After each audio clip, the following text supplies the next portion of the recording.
In the first 3 sessions, we talked mainly about what had occurred down south. So I thought maybe we would take a chance or an opportunity here to talk about what occurred in the northern portion of our AO, starting with Sangin.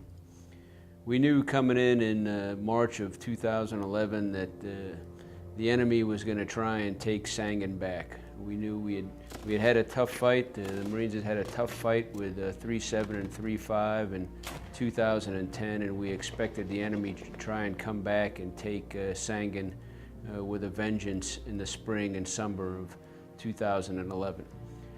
So because of the tough fighting that occurred, we had really gained some support from the district governor and the district chief of police. However, the people, the population, were really still indifferent. They had been under Taliban control for so long that they really weren't quite ready to commit to support either the Marines or the government, and they were suspect, quite frankly, of everybody, to include the Afghan government. Because we had forces committed to the south of Sangin in what we call the upper Gereshk Valley, we really didn't have forces to commit any farther north. So we were really in a position where we were going to try and hold the gains that we had there in Sangin. We were going to try and make small gains here and there, but really the focus was hold in the spring and summer. And as we did that, we were able to increase capacity in the governance side. We were able to stand up an interim district community council and get some elements of governance moving in the right direction. We were able to start some development project, and through this we were able to gain some support from the population, but most importantly we were able to prevent the enemy from making any gains back into Sangin. To expand security, we took our recon battalion and we consolidated those forces north in the upper Sangin Valley. And instead of doing typical reconnaissance mission and disruption up there in the upper Sangin Valley, we focused them on population-centric coin.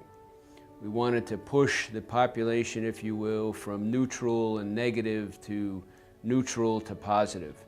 And 3rd Reconnaissance Battalion came in there. They operated out of what we called the Patrol Base Alcatraz, and they did a great job of gaining the support of the people.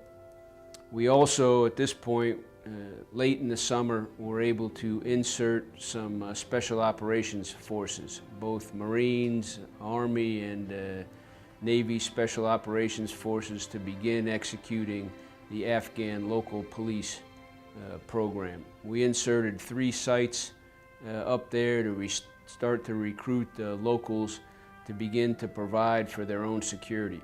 We did this because the provincial government, the district government, the district chief of police all said that one of the necessary elements for security up in the upper Sangin Valley was local police, and really they were looking for a local solution. So we began these efforts establishing the local police, and quite frankly, here we are in February of 2012, and we're seeing the fruits of our investment up there now. We're close to 100 local police, and we're gaining a lot of traction and a lot of support from the local villages. So we're holding Sangin. Now we established the VSO sites, and then to the west in Musa Qala and Nowzad, we're trying to simultaneously expand security. The engineers from the logistics group improved about 80 kilometers of road between Nowzad, Musa Qala, and Gereshk. It allowed us to open up the economic corridor.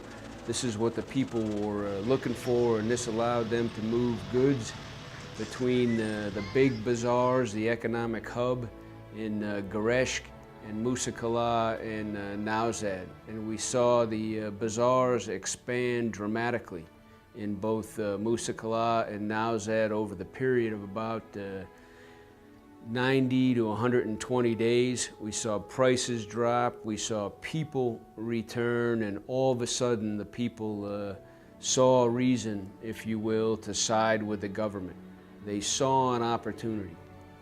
And then on the security side, in Nowzad, we held and we built and we expanded the responsibility of the ANSF.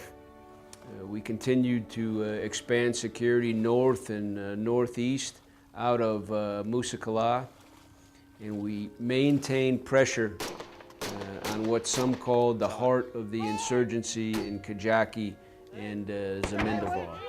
And our forces were developing greater capacity in both the Afghan National Army, the Afghan Uniformed Police, and as we began to thicken with the local police program, the National Security Force capabilities increased, and so did the government capacity up in Nowzad, Musa Qala, and Sangin.